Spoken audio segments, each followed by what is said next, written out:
Good morning friends. Saraswati study channel आपका हार्दिक अभिनंदन करता है। आज की वीडियो में हम संख्या शब्द रूपाणी के बारे में जानेंगे। तो सबसे पहले मैं संख्या शब्द रूपाणी की परिभाषा बताना चाहूँगी। जिन शब्दों से पदार्थों या वस्तुओं और मनुष्यों आदियों की संख्या तथा उनके क्रम स्थान का ज्ञान होता है उन्हें संख्यावाची शब्द कहते हैं। जैसे 1, 2, 3, 4 संख्यावाची शब्द विशेषण के रूप में प्रयोग किए जाते हैं। तो इनके बारे में जानने से पहले कुछ मुख्य बिंदुओं को ध्यान में रखना बहुत ज़रूरी है। तो इसमें पहला तथ्य है कि एक शब्द हमेशा एक वचनांत, द्विवचनांत और त्रि से लेकर अष्टादश यानी कि 18 तक जो है वो नित्य बहुवचनांत ही होते हैं। और एक, द्वि, त्रि व चतुर शब्दों के लिंग अपने विशेष्य के अनुसार ही चलते हैं। जैसे अगर बालिका पुल्लिंग है तो एक है बालिका, बालिका स्त्रीलिंग है तो उसके साथ एका बालिका, और फलम नपुंसकलिंग है तो उसके साथ एकम फलम का प्रयोग होगा। नेक्स्ट, एकोनविंशति से लेकर 90 तक के जो शब्द होंगे वो स्त्रीलिंग होते हैं। फोर्थ पॉइंट है हमारा इसमें शतम और सहस्त्रम। ये शब्द जो है नपुंसकलिंग है और इनके रूप एक वचन में ही बनते हैं। ये बता ही चुके हैं कि जो 5 से 18 तक जो होते हैं संख्या, ये जो है हमारे बहुवचनांत होते हैं और इनका जो रूप है वो तीनों लिंगों में एक समान होता है। संख्यावाची शब्दों में याद रहे संबोधन नहीं होता। तो अब हम संख्यावाची शब्दों के बारे में आगे जानते हैं। Good morning friends, Saraswati study channel आपका हार्दिक अभिनंदन करता है। आज की वीडियो में हम संस्कृत में संख्या शब्दों के बारे में जानेंगे।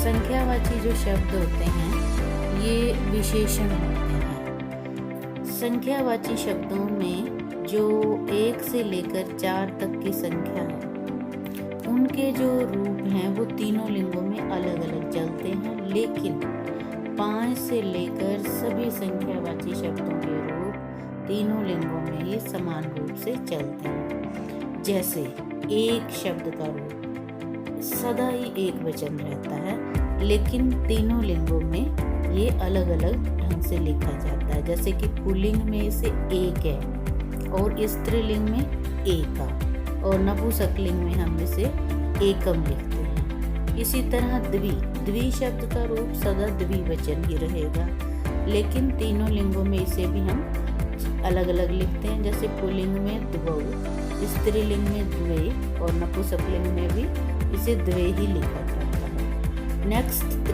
त्रि शब्द का रूप बहुवचन होगा, लेकिन पुल्लिंग के अंदर इसे हम त्रय लिखते हैं, स्त्रीलिंग में तिस्र लिखते हैं और नपुंसकलिंग में हम इसे त्रीणी लिखते हैं। नेक्स्ट, चत्वार यानी कि 4। चत्वार को पुल्लिंग में चत्वार, स्त्रीलिंग में चतास्त्र और नपुंसकलिंग में हम इसे चत्वारी लिखते हैं।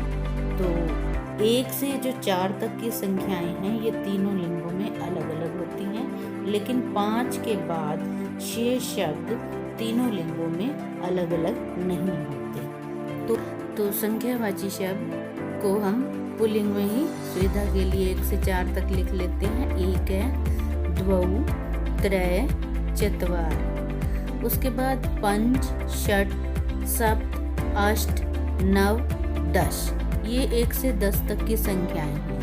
हमें संस्कृत के अंदर संख्यावाची शब्दों को याद रखने के लिए केवल 10 तक की संख्याओं को याद रखना चाहिए। उसके बाद हम 20, 30, 40, 50, 60, 70, 80, 90, 100 इन संख्याओं को याद रखेंगे। तो ये 1 से 10 तक की संख्याएं उनके साथ जुड़ती जाएंगी और हमारी संख्या बनती जाएगी। जैसे 11 को हम एकादश, 12 को द्वादश, 13 को त्रयोदश, 14 को चतुर्दश, 15 को पंचदश, 16 को षोडश, 17 को सप्तदश, 18 अष्टदश, 19 को हम 2 तरह से लिख सकते हैं। एक तो नवदश, एक एकोनविंशति। एकोनविंशति मीन्स विशति होता है 20, 20 में एक ना अर्थात एक कम यानी कि 19। तो इन दो तरह से नवदश भी लिख सकते हैं और एकोनविंशति। नेक्स्ट विंशति यानी कि 20। अब फिर से वही सीक्वेंस 1 से 10 तक की संख्या साथ ऐड होती जाएगी इसके।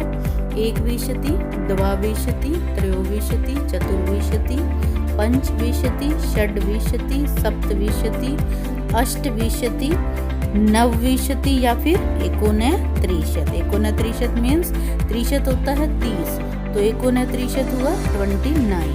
तो नवविंशति भी लिख सकते हैं और एकोनत्रिशत। उसके बाद त्रिशत है। फिर त्रिशत के बाद फिर से सीक्वेंस वही चलेगा। एक त्रिशत, द्वात्रिशत, त्रयत्रिशत, चतुस्त्रिशत, पंचत्रिशत, षट्त्रिशत, सप्तत्रिशत, अष्टत्रिशत, नवत्रिशत या एकोनचत्वारिशत। एकोनचत्वारिशत यानी कि चत्वारिशत 40 और एकोनचत्वारिशत 39। तो चत्वारिशत के पश्चात फिर से एक चत्वारिशत, द्विचत्वारिशत, त्रिचत्वारिशत, चतुश्चत्वारिशत, पंचचत्वारिशत, षट्चत्वारिशत, सप्तचत्वारिशत, अष्टचत्वारिशत। अष्ट के बाद नवचत्वारिशत या फिर एकोनपंचाशत और नेक्स्ट पंचाशत। पंचाशत के बाद फिर से वही सीक्वेंस, एक पंचाशत, द्विपंचाशत, त्रिपंचाशत, चतुष्पंचाशत, पंचपंचाशत, षट्पंचाशत, सप्तपंचाशत, अष्टपंचाशत, नवपंचाशत या फिर एकोनषष्ठी। षष्ठी होता है 60। तो षष्ठी के बाद एक षष्ठी, द्विषष्ठी, त्रिषष्ठी, चतुष्षष्ठी, पंचषष्ठी, सप्तषष्ठी, पंचषष्ठी, षट्षष्ठी, सप्तषष्ठी, अष्टषष्ठी, नवषष्ठी, सप्तति। सप्तति के पश्चात देखो सप्तति के पश्चात फिर से वही एक सीक्वेंस, एक सप्तति, द्विसप्तति, त्रिसप्तति, चतुस्सप्तति, पंचसप्तति, षट्सप्तति, सप्तसप्तति, अष्टसप्तति, नवसप्तति या फिर एकोनशीति।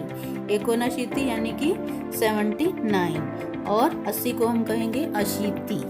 अशीति के पश्चात फिर से वही एकाशीति, द्वाशीति, त्रयाशीति, चतुर्शीति, पंचाशीति, षड्शीति, सप्ताशीति, अष्टाशीति, नवशीति या फिर एकोननवति। नवति यानी कि 90। तो 90 के बाद फिर से एक नवति, द्विनवति, त्रिवणति, चतुर्वणति, पंचनवति, षण्वति, सप्तनवति, अष्टनवति, नवनवति या फिर एकोनशतम और 100 को हम कहेंगे शतम। तो देखो संस्कृत के अंदर संख्यावाची शब्द यानी कि गिनती को याद रखना बहुत ही सरल है, थोड़ा सा ध्यान देना पड़ता है हमें। और संस्कृत के अंदर 1000 के लिए हम सहस्त्रम का, 10,000 के लिए हम अयुतम का और लक्षम जो है वो 1 लाख के लिए, प्रयुतम 10 लाख के लिए और कोटि करोड़ के लिए प्रदर्शित करते हैं, लिखते हैं। आशा करते हैं आपको गिनती बहुत अच्छी तरह समझ में आ गई होगी और आप इसे याद कर लेंगे बहुत ही आसानी से।